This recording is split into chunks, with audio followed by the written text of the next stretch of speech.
Hello!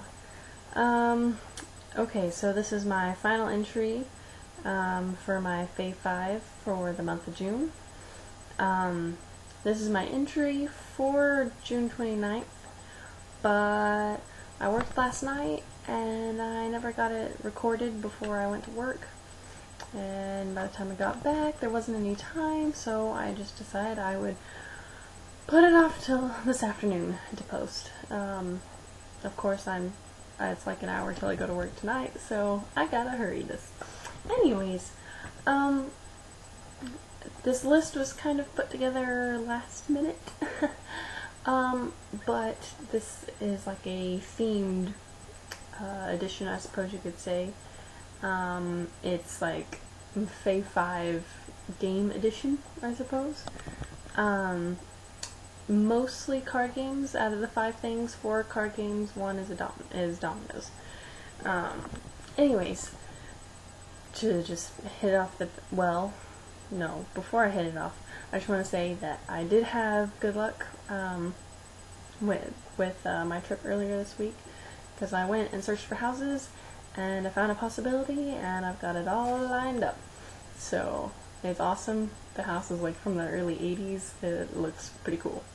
Anyways, I'm sure sometime this next school year I shall be doing videos from there, and so you shall see some of it, if not all. I don't know. Anyways, number 1 is Fluxx. I should have found my version and pulled it out to show you, but Fluxx is a game where the rules are ever changing. You start out with you draw 1 card at the beginning of your turn, and then to end your turn you play 1 card. But as cards are played, there's rules are changed. There's certain goals where if you have certain cards that you keep laid down in front of you, if those cards match the goal card, then you win. There's creepers that keep you from winning, and the rules just keep changing, and you're just out there trying to get the cards and get everything to work so that you win the game. It's a lot of fun. There's a regular version of Fluxx, and then there's, I don't even remember how many different varieties there are. I personally have played 2 different varieties, I believe. Maybe 3. I think I might have played Star Fluxx. I don't remember. I've played normal Fluxx. I've played Zombie Fluxx. And then I own Monty Python Fluxx. So, it's awesome. My version being Monty Python, there's rules that say, like, if at the beginning of your turn you can sing a song from Monty Python, then you get to, like, draw and play an extra card. If you if the song you sing is unique, no one else has sung it yet, you get like 2 extra cards and all, so it's really cool. There's like one where you like quote dialogue going back and forth, and like it's up to like 3 lines back and forth or something. And if you can do that, then you get like 3 cards. If you can do 2 lines back and forth, 2 stuff like that. And it's just really cool, the way it incorporates it in. Anyways, link down in the doobly-doo, check it out. Number 2 is, of course, Apples to Apples. I love Apples to Apples so much. First time I think I played it was around like, junior high? Maybe? I think it was around junior high, freshman year, something like that. It's an awesome game. If you have not played it, you are missing out. Quick explanation for those who haven't played: there are red cards, there are green cards. Green cards are descriptive words. Trying to remember if they're adjectives and adverbs, or I guess it's just adjectives. Anyways, just describing words. And then the red cards are nouns, and one person is the judge, and whoever the judge is rotates each turn, and the judge draws a green card, lays it down. Everyone looks at the red cards in their hands, and picks the one that they think fits it the best. It could be that it fits it the best. It could be that it's the complete opposite. It all depends upon who's judging and what their sense of humor is, what their taste is. So you kind of have to know the judge. You can also sort of find out about the judge by the way that they pick cards. And then some people are just ridiculous about their way of picking cards. It all depends, but it's totally up to the judge which card wins. And depending upon how many people are playing, you get a certain number of green cards that you've won and you win the game. Number 3 is Bang. I played this with my boyfriend. It was the first time I'd ever played it. Essentially you have like a character card, and it gives you like special properties. It tells you how many hit points you have and all. And then each person is secretly given a job, I guess it is. There's sheriff, deputy, outlaw, I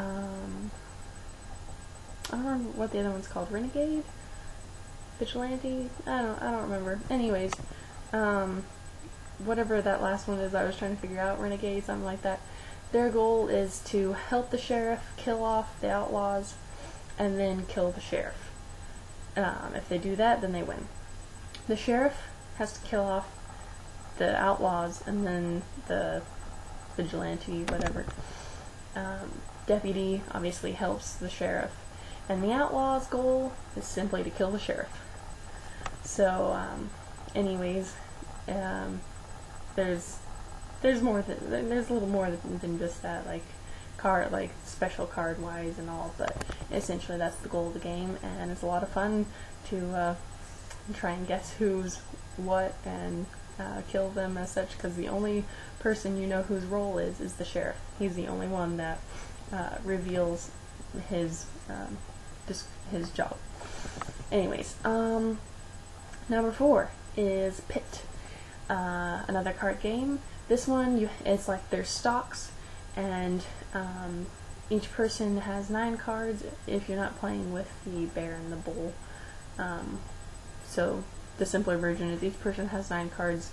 If you have, say, 4 players, then you take 4 different types of stock, shuffle it all together, deal out 9 cards to each person, and then when everyone has their cards situated, you start the market, and you don't show each other what kind of cards you have, but you hold them face down, and you can only trade cards of the same type.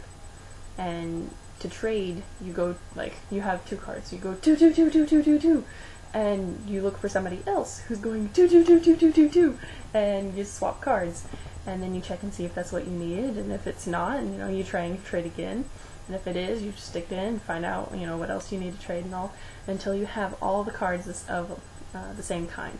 And then you split up your hand down, or ring the bell, whichever version it happens to be, and you win that round. There's also points that play in, but that's just the bare essentials of the game. Number 5 is a domino game called 42. And it's called 42 because there's 42 points possible for you to get. And you play it with 4 people, and you have if you have like a card table, you have 1 person on each side, and whoever's across from you is your partner.